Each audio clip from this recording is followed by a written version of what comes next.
What's up, everyone? Thanks for joining me for Real Talk NFT, where we talk about all things NFT and Web3 related.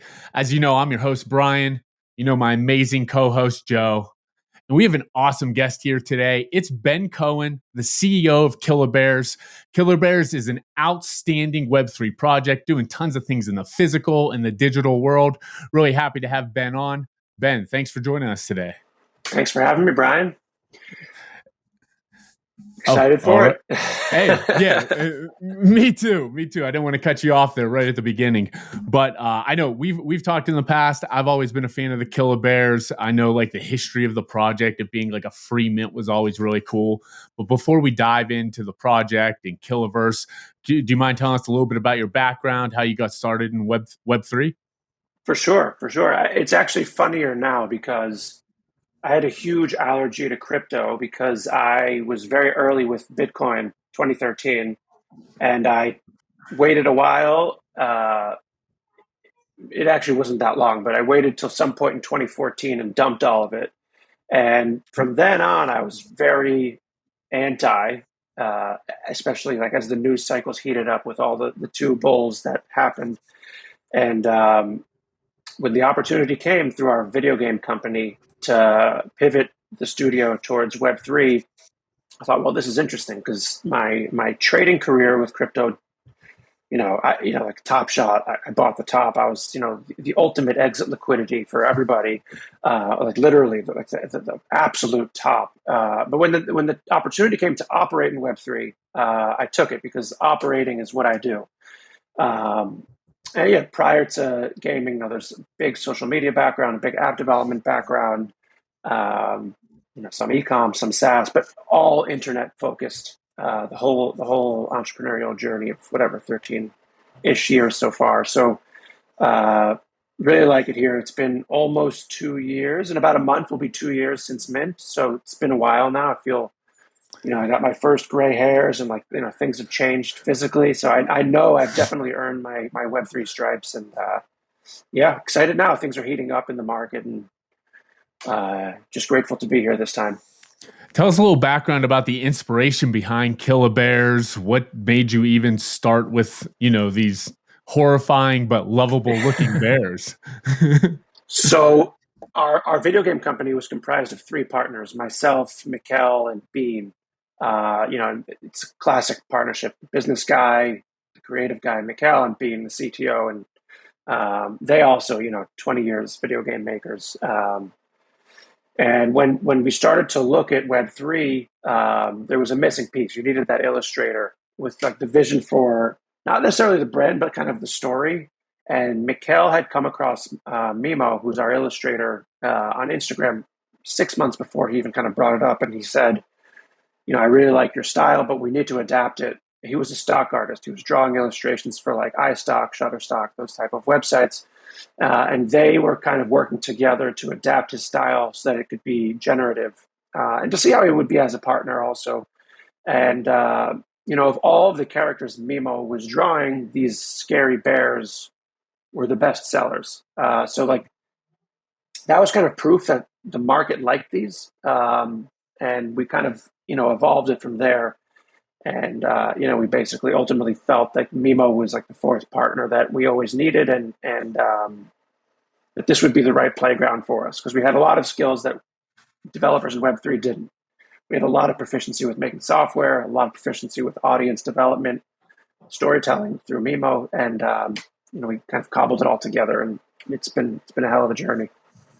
I was one of the first people to discover Killabears kind of during that time when like the meta was free mints, and I stumbled across Killabears and I was like, man, this is like a dope project. Kind of loved the animation of them, and then the traits were great, the rainbow grills, and I actually ended up getting quite a few and been following the project, kind of closely ever since. I wish I held on to my entire bag, because things got choppy there for a little while and needed some liquidity here and there, but always have like really appreciated like the animated art style. But since then you've done a ton of stuff. I mean, you have like Killaverse and Killaware and Killakush.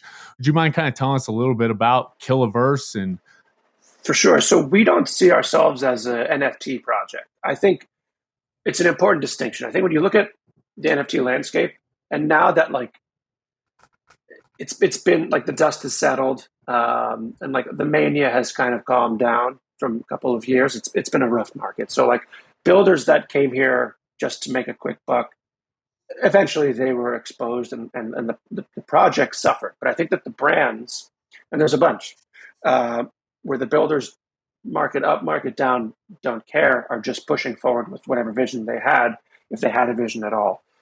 So for us, we saw Killabears as the first kind of the first thing that we could show the world.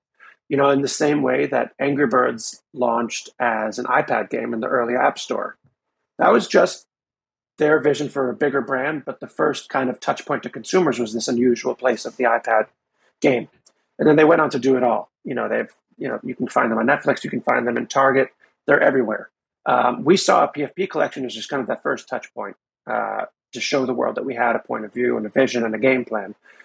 So it was always the plan to go out and branch out to all these different verticals and see how it felt and what stuck. Obviously, film is kind of the thing that people talk about the most. We have a deal for a full-length feature. We're in the pre-production part now, writing script. That was a real pain with the WGA for a while there, but it was a 7-8 month delay, and you know, when your eyes are for things like 10 years away, a 7-8 month delay is not a big deal. But yeah, we've done some apparel, which in NFT world, having custom apparel that you can just kind of, making basically a one-of-one t-shirt was a big deal from a technical perspective and all of that. So yeah, we've done a bunch of things. We've done collectibles. We're just trying to sample as many things that we feel is appropriate as possible. And ultimately, as we grow slowly, we'll refine a bit more. What's been the biggest learning? I know there's many lessons in the last 2 years. I know the original vision sought out, in 2022 might be a lot different nowadays with, the progress of technology also. And what you learned most, I would say, from the community at large, because those are like one of your largest constituents, your largest believers. I think it's tricky. So like communities, and like we've went up and down in price a lot. We've had the pleasure of having like a pretty high floor price, and usually what goes up has to come down. So, and like we hear about it, and that's tough. I think there are some community members that are really savvy and they see a much bigger picture. They see a brand that has a chance to crack mainstream. And then there's kind of like the NFT speculators that they say that they care about art and they care about story and they care about brand, but they don't. They care about number going up. And when it goes down, who's the idiot? It's this guy. And it's unfair. And so like that's been a big lesson, is like in the 2 years almost, like the evolution of a community and seeing who here actually was real when they said that they are into all of the plans, and who actually was just kind of freeloading for some free, internet money. Either way, what I think I've learned as the leader of this is that we need to just stay focused on our long-term vision. And if people aren't bought into that, there's a lot of other places they can go into. We can't make decisions based on floor price and short-term thinking. We have no choice. We have to, because if we do, we're just going to get caught in the details of this game, and it's just so much bigger. The other thing I think the community kind of leads you to is, for example, like the collectibles. Like we took a shot there to see how people would like. These are, you can probably, those are, the white ones are limited edition. We only made 20 of the albino, and then of the black and gold, there's 10. And then there's hundreds of like the regular ones, which, one sec. So like, for example, like the regular ones are obviously in color. Cool. Nice. And those are licensed from the community. But I think the thing that you learn is like, how can these work when you get them out there? The community does give you a lot of signals. Like if this is showcased on somebody's mantle and they invite somebody over for a dinner party, do they notice it? What is their feedback?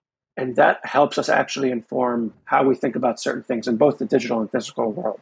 That feedback loop and the community being so close to us and being so vocal, for better or for worse, it does help with building, because it gives you data. and living in the data is dangerous. So in a good way. But community stuff is pretty awesome. Yeah, it always seems like you're trying to give back to your community as well. I know you have like, it feels like just going through your Twitter page, there's like every other week there's like a major announcement.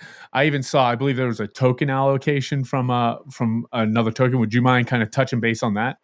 Yeah, we try our best, because of the especially as a free mint. We were a little bit lucky. We were a free mint before we were really early in that meta. We probably were the ones that kicked it off, and it wasn't intentional, but it just was what it was. We've always tried to kind of reward the community with content, with drops, anything we really can to engage them. The Pepe coin one is interesting because that's a situation where there's a builder who is on par or higher than our level of quality on the software side of things. They're higher, I think. They're really, really talented on the software side of things. And I had the chance to talk to Prom, the founder there. And this is like a guy he's like a true OG. He's been in crypto since around the time that I bought those Bitcoin, and has been building ever since. They were the first Pepe coin, right? The first meme coin, but they had a much larger vision with it. And since then, there's been a bunch of Pepe coins, and a lot of them have done, in terms of market cap, much better. But I'm sure that Prom cared that happened. But at the end of the day, he didn't complain. He kept working. And I think that there's a lot of parallels to the Killabear team, often overlooked, never got the influencers and the hype that some other ones did out there. But our team built and built and built, and we never stopped. And we had that conversation. And I think one thing that they needed help with was just more community members. And like, there's this thing where a coin community and an NFT community are really not competitive at all. There's actually like a perfect marriage there. So I thought that you put two of the best builders in the space in some kind of an alliance, and they were really generous to award our holders with 5 bears and up a pretty healthy amount of token, which has appreciated a lot in the last 2 weeks. And it's just been a great thing to see. And, the airdrop meta, I think, is actually starting to calm finally. But this, I don't even classify as that. I just see this as like a loose kind of alliance or partnerships, or sort of where you just say this makes sense, like the puzzle pieces fit. But always looking for different ways to get our community involved. Yeah, so when you say 5 bears, you're referring to the 5 OG bears, because the original collection, just so the audience knows, was, I believe, 333 OG bears. That was the original animated. One more 3,333. That's what I meant. Yep, 3,333. And then you came out with Killabits, and I believe it was Killacubs, correct? How do they work? How do they work in the ecosystem with the OG bears? So the bits were airdropped in July of 22. Those are 1-to-1 to the bears. So basically, if you have Killabear 647, you would get airdropped at the time Killabit 647, which was, in terms of traits, it shared all the same traits. It was just full body and in pixel art. That was a fun thing. That was actually the beginning of our storytelling journey. We really made the airdrop like a fun event. And then the Cubs were for OG holders claim, and then there was a mint portion of it, and that's a collection that's larger. It's 8,888, and that was a sellout mint. It was pretty quick, and that was not quite a year ago, but getting close to it. And the Killa Cubs are going to be the first collection to bridge over to Solana, and that's next week. We're 8 days away. Couldn't be more excited. And the Cubs you could build using traits from OGs and some other ways that we had customizing of Cubs, and then the Bears will follow. I'm sure we'll get into the Solana stuff soon. Yeah, that leads me to the Solana question. A great branding, by the way. I saw the cereal also. A lot of the cool stuff that I would love to put in my background. And I know you mentioned this is not purely an NFT company, but definitely Web3. What's your idealistic view of how it kind of fits together with what you're building? I think the thing that like is hard for some people that are on crypto Twitter to remember is that although they participate in Web3, they definitely participate in Web2 in the real world, like bottom line. So it's really hard if you talk about this question of adoption. It's very complicated because like what happens on crypto Twitter, very rarely does it ever leak outside. It's like like the drama, this thing happened, that thing happened. There's like 5,000 people shouting about it and no one else. And the thing is that like that's an echo chamber that we need to do something about. So like for example, what might like do people in Web3 eat? They do. What might they eat in the morning? They might eat cereal. Who else has done that in Web3? Nobody. Do we have a point of view and do we have a contact in the cereal industry? Yes. Can we make it something bigger one day? Like this collab isn't really a collab. It's more of like a long-term thing. And the selling of the cereal was like a rough draft, kind of a test. How do we like working with this company? Did our community like it? Do they like the box? Do they like the 3D glasses? Did we give them that effective feeling of 90s nostalgia with cereal that we hoped to? Those little experiments are how we see the blending of like getting people that are in Web3 out of the echo chamber and actually taking that IP that can stand on its own 2 feet outside of here. But like the thing is that like 5,000, 10,000 people on crypto Twitter is a great testing ground for these kinds of things. So that's how I kind of see it. We're looking to be a little different. Like a lot of people have done the same thing. The black hoodie kind of comes to mind. Like there's too many black hoodies in Web3. Like we're not going to make another one. And if we do, it'll be the best one that there is because that's just how we operate. There's no other way for us. But yeah, I mean, people need to be trying things. And there are some companies in NFT that are doing a great job. I mean, Luca's doing a fabulous job. There's a handful that are really, they've got a specific experience that they bring to Web3 and they're leaning into it. Back to the cereal really quickly because that cereal kind of hits home for me.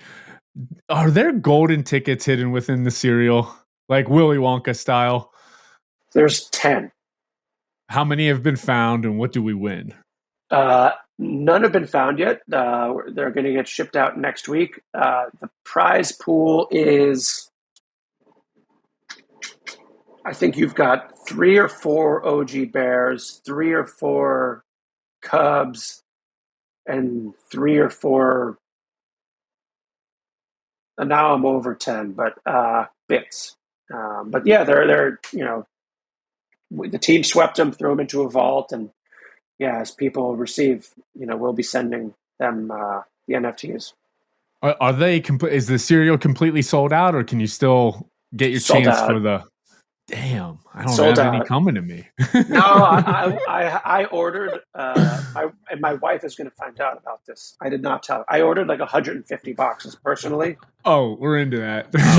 So the idea with that is like there's a lot of people that once the thing closed on that Monday didn't get it. So I'll send you guys some boxes. You'll have it in your background. You'll have it in your cupboard. You'll be all set. Oh, absolutely. That's a deal. That's a deal. I love what you guys are doing. I think the cereal is grain free, right? Grain free. Yeah, It's really good stuff. I'm not a big carb guy, and my kids love cereal, so I'm always trying to give them like this high protein, grain free cereal. I'm like, at least you're getting something. It's 14 per serving, 14 grams of protein. Like this is, and my wife is like one of those ones. There's this app that you can scan like any food barcode in the store, and it tells you like where it ranks as far as like. Oh, nice. It was green, meaning like wow. They're saying like buy it. And then if you go and like, I'm not going to put any of their names in, but like if you go to like some of like the very big brands that exist out there, very red, very unhealthy. So, and that was part of it. If we were going to do it, what we wanted to make it something that we could stand behind. Most of us in the team are parents. Our community even I think might be skew a bit older. So it's a consideration. Well, you want yourself another fan right here. I'm all about high protein cereal. I mean, you guys are fit. Both of you guys are looking good. You've got it. We've got to put the right fuel in there. quick question for you, Ben. Jumping back to the Solana question really quickly, and appreciate the serial, of course. The Solana migration or bridge or launch, whatever you may call it. Right now, we know that Bitcoin has taken over pretty much everything, right? Tell us the idea behind going to Solana, and potentially will be something happening in Bitcoin and maybe other things in the future in the other chains. So basically, because of our gaming background, we leaned into the fact that we had a lot of experience with building interactive experiences on the internet. Okay, sometimes they're mobile, sometimes they're web, but we've done it all in our careers. So, like the experience of everything in Killabears, staking, designing your cubs, the burn markets, all of those web experiences were on chain, and they were like of the highest quality of Web3, applications that are out there. The problem, and like even like in like the deepest depths of the bear market with like $800 ETH, the speed of transacting on L1 and the cost of it at times was something that I would hear about, and I felt that the cost aside, like that is what it is, but the speed was making our application seem worse. So like if you were staking 10 bears or 1 bear, doesn't matter, and we had this, we have sound on this website, there's animation, like it's really well done, but when you hit stake and it the blockchain does its thing, and honestly it's not slow, but it's not as fast as a normal web application. Right. We felt like it was degrading the quality of our experiences. So then you get into the cost thing. So like I remember like there was one whale that texted me, and he was like, I just staked 50 bears and it cost X to stake it. He was like, that sucks. Can you guys look at like an L2 or an alt L1? Like, this is too expensive. And this is like a really savvy crypto OG that knows like the full landscape. And that didn't move us. Like ultimately we felt like, all right, like the rewards in these were worth it. The experience was really good. And like, but like if we want to go deeper into gaming, which we always wanted to do, we knew that this would be the line. We could not stay on L1. And this is also, by the way, still with ETH, like half of where it is now. So we were making these decisions way ahead of any of this bull stuff that's going on. Speed of transaction and cost. If you want to make games that are blockchain enabled, they can't be, they can't be a barrier. So we looked at Solana, we looked at Polygon. We did look at some L2s, but we didn't feel that people would make that jump as seamlessly. We felt Solana was primed to be the consumer chain. So yeah, I mean, that's what's going on. And the Killa games, which has always been our plan, is going to be much more slick now there. I mean, they've done a great job improving that network throughout the bear market, and it's definitely the place for us. We've got a lot of plans and a lot of stuff built already to go. Got it. That's exciting. I'm excited about Solana this cycle. I know me and Brian were Ethereum maxis, and daily we just have complaints of gas fees on the daily. And stock. So is the Ethereum collection bridging over, or is there going to be a new collection launching? Tell us about that. Bridging over. Okay, yeah. Cool. Bridging over. And I would say, I want to be careful with the words. This isn't a migration, like where we're forcing everybody over. This is an expansion. So we are encouraging, I mean, from a company standpoint, we're going to be much more active on the Solana side. So like if people want to participate in all of the things, those will be on Solana. And we've got like a vault, we're going to incentivize people to come over because we want to have that fun with them and do the interactive things there. But if people have some desire to stay on Ethereum, they can. I think they'll be missing out on a lot of fun, but they can enjoy the gas fees. I don't know what else to say, really. Crazy. I sent somebody a bear the other day. I made a trade to onboard somebody. It was $87 to send them the NFT. 87. It's crazy. It's great. And especially, again, Joe's right. We were like Ethereum maxis. I mean, all of us were really in NFTs. And then there was, It was actually, I think it was pretty early on. Joe started introducing me more into Solana and just like transacting over there. I'm like, oh, it costs like a tenth of a penny or a nickel. Like, I was like, this is spectacular. And even like selling NFTs, or if it's coins or whatever you're doing over there, a 10% win you could take. You So can you see a lot enjoy of it. yeah, you see a lot of activity over there. And then when you bring in gaming and microtransactions and staking, it's like a no-brainer. So I'm really excited for you choosing Solana, because I feel like every day we're talking more and more about Solana on our podcast and with our private community. Yeah. No, we're really excited about it, and I think there's like a lightness over there too. Like I don't know how much like you've like been part of some of those communities, but it just feels a little lighter. Like the ETH community everything seems very hard. There's a lot of tribalism, there's a lot of gatekeeping, and on Sol, I feel like everyone's chilling, and we want that vibe for sure. This should be fun. Like, all of this should be fun. Yeah, you guys are doing some killer stuff, Ben. Absolutely. And I love how you're leveraging this cool IP. At the end of the day, it's initially when this was, I can't believe it's been 2 years. I mean, it feels like, it feels like a long time ago, but it feels like just yesterday whenever I stumbled across. I was like, these are some horrifying, cool animated bears. I'm absolutely picking them up. And even at the time, I think they were like one of the first like really cool animated NFTs a couple years ago. Now you see a lot more, but you're just killing it on every direction. Usually I ask people like what type of partnership you have coming up or plans, but man, you have cereal launching, you're going to a new chain, you're getting into gaming. So you're absolutely killing it. So thrilled for you, how you're leveraging this cool IP. I'm a big fan. Do you mind giving a call out maybe to the community, how they can find the project, how they can find you? For sure. So we've got killabears.com, of course. I think we're most active on Twitter. So Killabears NFT is the handle. My handle is Mr._Ben FT, BENFT. And the collection as of now, Killabears, Killacubs, Killabits, all of that's on all the ETH marketplaces. And then next week, the Killacubs will be on Tensor, Magic Eden, wherever you like to spend time over there on Solana, and excited to get to know all these new folks and your listeners. Yeah, awesome. I'm going to put all the links down below so everyone can get their hands on some Killabears, some Killabits. Take a look at the project. Obviously, this is like one of the real guys in NFTs and Web3, building real projects, using cool IP. So absolutely give them a follow. Take a look at the project and, eat some grain-free cereal. I can't wait to try it.